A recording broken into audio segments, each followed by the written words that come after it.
একবার এক গভীর অরণ্যে ছিল এক ভয়ঙ্কর গুহা। সেই গুহায় বাস করত ৬টি দুষ্ট ভূত। ওরা সারা দিন দুষ্টুমি করত, বনের প্রাণীদের ভয় দেখাতো। একদিন সেখানে হাজির হলো এক শুভ পরী, যিনি সত্য, সাহস ও ভালোবাসার পক্ষে। কে এলো আবার? এই গুহায় ঢোকার সাহস তো কারো হবার কথা না। মনে হচ্ছে সাদা জামা পরা কেউ এসেছে। পরি বুঝি? আমি শুভ পরি।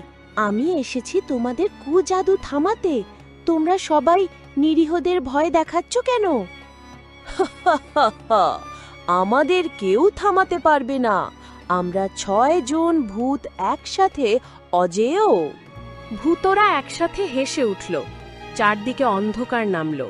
পরী মৃদু হাসলেন। তার হাতে জ্বলে উঠল এক সোনালি জাদুর ছড়ি।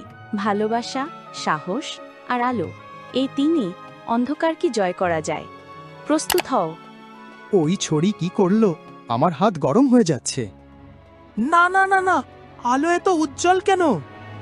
আমি পালাতে চাই, মাগো! পরি জাদুর ছড়ি ঘোরাতেই এক বিশাল রঙিন আলো চারদিকে ছড়িয়ে পড়ল। ভূতদের দুষ্ট শক্তি কমতে লাগল। একে একে সবাই পালিয়ে গেল গভীর গুহার অন্ধকারে। তোমাদের ভয় পাবার দিন শেষ। আলোই সবসময় অন্ধকারকে দূর করে। পরি গাছের ওপর উঠে হাসলেন। বনভূমি আবার শান্ত হল। পাখিরা গান গাইল, ফুলেরা হেসে উঠল।